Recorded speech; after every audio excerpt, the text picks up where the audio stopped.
Well, this could be one of the great days of my life, or it could be a horrible experience, because until about 2 hours ago, I had no idea I was going to be speaking up here. So these are my presentation notes. There will not be any problems with my PowerPoint presentation because I don't have one, or anything else. My life, well, actually, let me just back up a little bit. The speakers that I'm just like you came here to listen to, and now I'm one of them, are all, as far as I can see, and with the people I've talked to, lead very exciting lives. They do inspiring things, and I came here, really, just like you, as a student, perhaps a little older student than most of you, to learn something from them and see if I could find some inspiration, which I'll talk about in a little bit. But where was I going to go with that?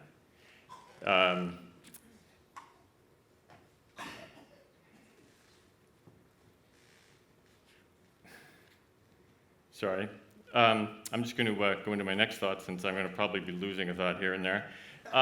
Most people, in my experience, tend to get into ruts. And so if the people that we're here to listen to, other than me, are doing inspiring things, and I came here to be inspired, then perhaps one of the things I can do is to tell you how to stay inspired and how to keep inspired yourself. Because the truth of the matter is that I spent most of my life being what a lot of people would consider to be, and I'm going to say this not self-deprecatingly, but more to the point of just being trying to be humorous. I spent 33 years of my life as a social parasite, not doing anything terribly inspirational. Which is to say, and that's why I think my life is a little bit of a cautionary tale, hopefully for many of you, and may help you through a hump or two in your lives. I went through high school in the United States, and I immediately went into college without doing anything else. And then I immediately went into a job, and I stayed in that job for 33 years. And that job was basically being a financial advisor to all sorts of other people. And I was really very unhappy doing that job for as long as I did it. And I constantly had to tell myself, and if it's a piece of advice I can give you, it's something you have to constantly tell yourselves, is to remind yourselves that life is not a dress rehearsal for life. Life gets up every day, and if you get into a rut, you have to fight to remind yourself to get out of that rut. You have to come to things like this and listen to people and keep yourself open. And every single speaker that you listen to is going to say something to you that sometime, if not today, will resonate and remind you that there's something you want to do with your life and you've got to get on with doing it. Because if you don't, you're going to wake up, honestly, like I did, and realize that 33 years passed and you haven't been doing the things that you want to do. So it's really I feel this is really pretty interesting for me. I made a plan to get out of doing what I'd been doing all of my adult life, and I finally succeeded in doing that 2 years ago. And for the last 2 or 3 years, I've just been kind of wandering around, looking for inspiration, looking for something that I could kind of get my teeth and my energy into. And I can't see you all because it's dark out there, but I imagine that a lot of you come to conferences like this so that you can find things to inspire you too. And yet, as we all know, as you're likely going to experience, life will tend to put us into niches and ruts. And again, if I can just help you get through some of those, to remind yourself to continually fight against that and continually try to stay open to new ideas and new inspirations.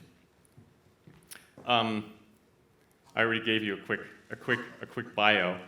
I might ask, just out of curiosity, how many of you people are thinking of going into finance?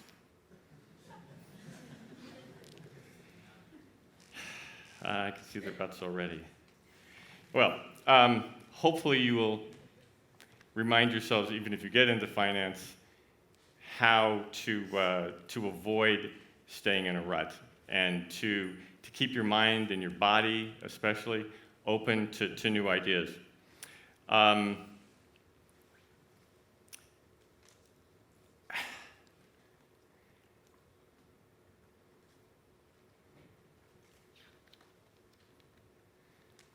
Yeah, as you can see, I don't have a name tag. I don't have any paperwork other than these little notes. It's interesting. If my life is a cautionary tale in terms of that it took me 33 years to escape from what I was doing, I think it's also a tale so far of redemption, because it's also never too late to remember to get out of that rut. If you fight against it, sooner or later you will find out something that you can do that will make your life really, for yourself especially, and that's who you're most responsible to first, inspiring and meaningful.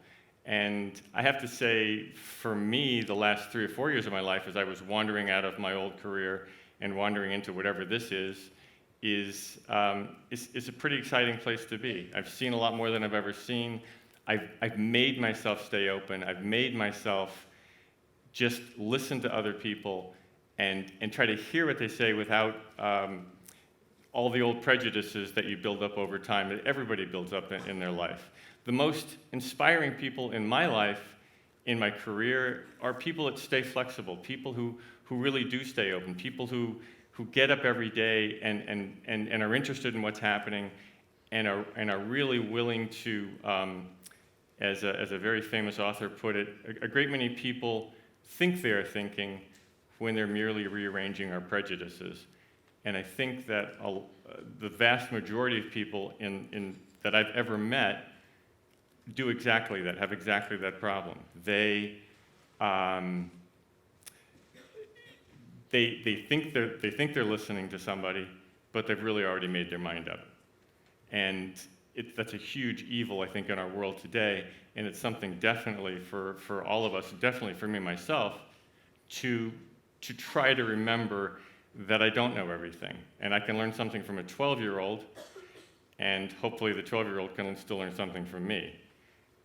But the point is that I have to stay flexible, and I have to be ready to be inspired by somebody. The people that I've met in my life, like Sebastian, the real reason I'm here today is because one of your other speakers and I were working on a project in Africa a couple of months ago. I would never have been available to work on a project like that unless I had freed myself up both in my body and my mind. But this friend of mine called and said, look, I need somebody in the spur of the moment to write a blog and help me mic up people, and can you come to Liberia for 3 weeks?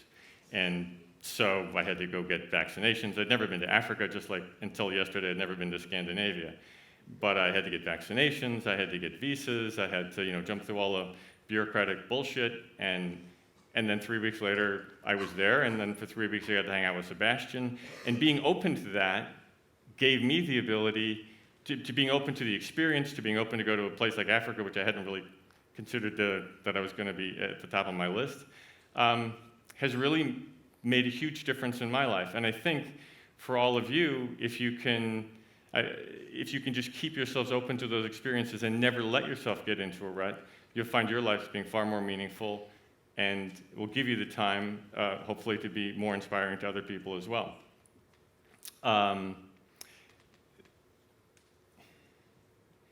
Wow, it's amazing how fast your notes get when you haven't done any prep work at all.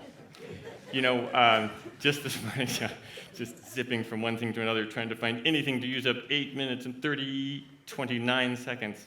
Another of the speakers that you listened to today is Fabio Cavalli, who I got the chance to speak to a little bit earlier this morning.